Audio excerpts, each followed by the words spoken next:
दोस्तों, बहुत ही पुराने समय की बात है। एक बार गौतम बुद्ध एक पेड़ के नीचे बैठे बैठे प्रवचन दे रहे होते हैं। तभी एक शिष्य आता है और कहता है कि गुरुदेव, क्यों कुछ लोग बहुत ज़्यादा अमीर हो जाते हैं और क्यों कुछ लोग गरीब रह जाते हैं। कुछ लोग होते हैं जो अमीर से अमीर बनते चले जाते हैं, पता भी नहीं चलता। वहीं पर कुछ लोग होते हैं जो गरीब से गरीब बनते चले जाते हैं, उन्हें पता भी नहीं चलता। हे गुरुदेव, आप मेरे इस सवाल का जवाब दीजिए, इसके पीछे का राज क्या है। लेकिन गुरु ने कोई जवाब नहीं दिया। महात्मा बुद्ध शांत चुपचाप बैठे रहे। काफ़ी बार पूछने के बाद वे शिष्य वहाँ पर बैठ जाता है और गुरु अपने प्रवचन जारी रखते हैं। और वह शिष्य ये सोचता है कि क्या बात है, गुरुजी ने आज मेरे सवालों का जवाब नहीं दिया। वह ये सोचकर आराम से फिर से चुपचाप बैठ जाता है। ऐसे ही शाम हो चुकी थी। अब गुरुजी अपनी कुटिया में जाने वाले ही होते हैं। तभी वो शिष्य फिर से आता है। महात्मा बुद्ध से कहता है कि हे गुरुदेव, आपने मेरे सवालों का जवाब नहीं दिया।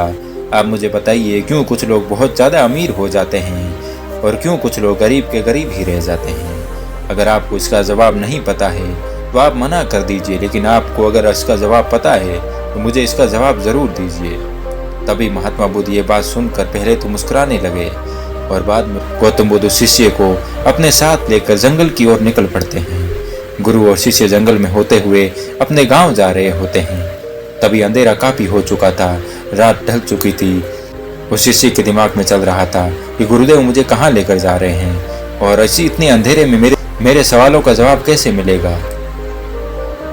अब तो सूरज भी डूब चुका है, अब तो इतना अंधेरा हो गया है, जंगल के अंदर इतने सारे जीव जंतु आते होंगे, कोई भी हमारा शिकार कर सकता है।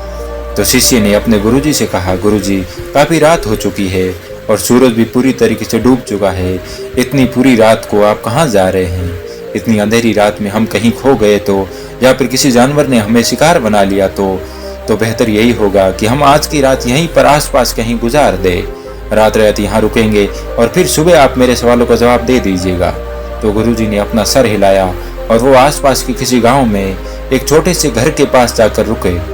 अब जैसे ही वहां पर वो गए, गुरुजी के शिष्य ने दरवाजा ठकठकाया। अब जैसे ही दरवाजा ठकठकाया तो अंदर से गरीब आदमी बाहर आया। तो गुरुजी ने बोला कि हम अपने गांव से आ रहे हैं, लेकिन रात होने की वजह से हमें यहीं पर रुकना है। क्या हम आपके यहाँ पर रुक सकते हैं? लेकिन हमें रात रात ही रुकना है, कुछ जीव जंतुओं का डर है, इसलिए हम सुबह होते ही यहाँ से निकल जाएंगे। अब रात काफी हो चुकी है, इसी वजह से हमने इस गांव में रुकने का विचार किया है।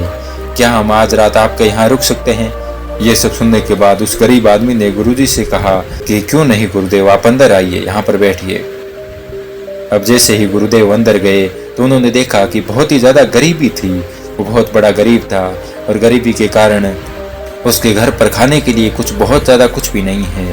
एक टूटा फूटा सा घर है जिसके अंदर 2-3 झोंपड़ियां है और कुछ नहीं है। और जब वो आदमी आया तो गुरुजी ने पूछा कि तुम क्या काम करते हो? तो उसने बोला कि मेरे पास बहुत सारी जमीन है। तो गुरुजी ने बोला कि अगर तुम्हारे पास इतनी सारी जमीन है तो फिर तुम इस तरह क्यों रह रहे हो? तुम्हारे पास इतनी बड़ी जमीन है तो तुम्हें तो उस जमीन को बोना चाहिए, फसल उगानी चाहिए, तुम्हें बहुत ज्यादा धन मिलेगा और तुम अमीर हो जाओगे। तो फिर तुम ऐसे गरीबी में क्यों रह रहे हो? तुम अपनी जमीन को बोते क्यों नहीं हो? क्यों तुम फसल नहीं उगाते हो? तो उस गरीब आदमी ने बोला कि मेरे पास जो जमीन है वो किसी काम की नहीं है, वो तो एक बंजर जमीन है। इसीलिए गांव वाले कहते हैं कि वो बंजर जमीन है, वहाँ फसल नहीं उगाई जा सकती और वहाँ फसल उगाना बहुत ही बेवकूफ़ी होगी। जब वो जमीन बंजर है, वहाँ पर फसल अच्छी नहीं होगी, तो फिर मैं क्यों फसल उगाऊं? क्यों इतनी मेहनत करूं जिसका कोई फल नहीं मिलेगा? तो गुरुजी ने बोला कि फिर तुम्हारा गुजारा कैसे चलता है? तुम अपना जीवन कैसे निकालते हो? कहाँ से तुम्हारे खाने का इंतजाम होता है? कैसे तुम यहाँ पर रहते हो? तो उसने बोला कि मेरे पास एक भैंस है जिस पर मेरा पूरा घर चलता है। वो भैंस का दूध होता है और उसी को बेचकर मैं अपना घर चलाता हूँ और इसी से मेरा जीवन यापन निकल जाता है। ये सुनने के बाद गुरुजी सो जाते हैं और रात को जब सब लोग सो रहे होते हैं तब गुरुजी अपने शिष्य को उठाते हैं और कहते हैं कि चलो मैं तुम्हारे सवाल का जवाब देता हूँ।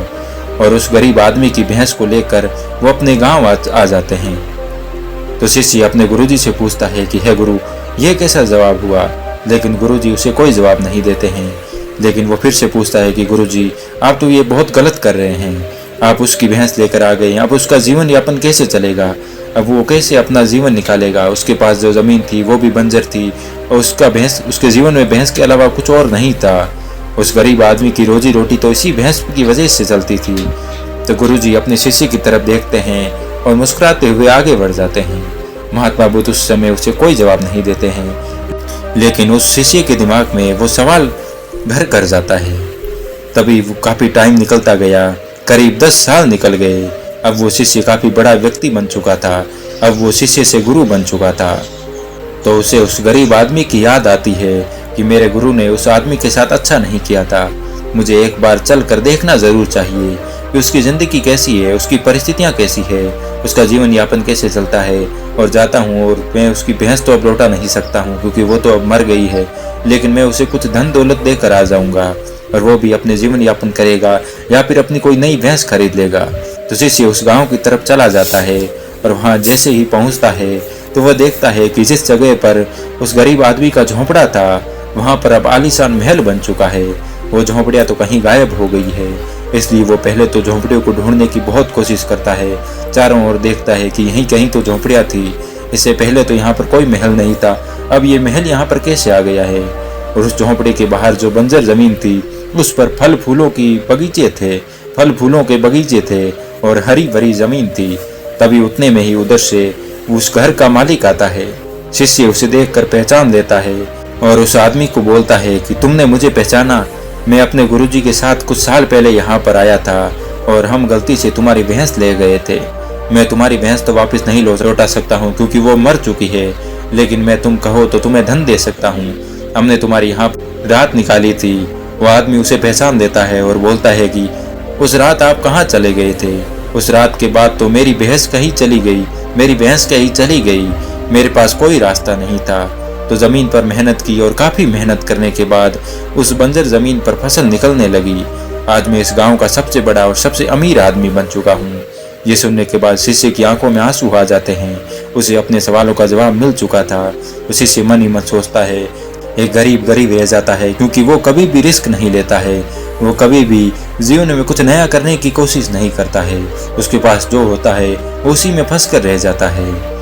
ये सुनने के बाद उस शिष्य की आंखों में आंसू आ जाते हैं और वहीं पर वो रोने लग जाता है। इस कहानी से हमें सीख ये मिलती है दोस्तों कि हमारे पास बहुत कुछ होता है जिससे हम सफल हो सकते हैं, हम बहुत कुछ कर सकते हैं, लेकिन हम वो नहीं कर पाते हैं क्योंकि हमारे ऊपर बहुत सारी जिम्मेदारियां होती है। हम उस जिम्मेदारियों की वजह से उस काम को नहीं छोड़ पाते हैं जिस काम में हम खुश नहीं होते हैं, जिस काम से हम इतना ज़्यादा ऊपर नहीं उठ सकते हैं जितना ऊपर उठने की हमारी काबिलियत होती है। जो हमारी काबिलियत होती है वो कहीं दब कर रह जाती है। इसलिए दोस्तों इस कहानी से ये सीखिए कि आप एक बार रिस्क ज़रूर लीजिए।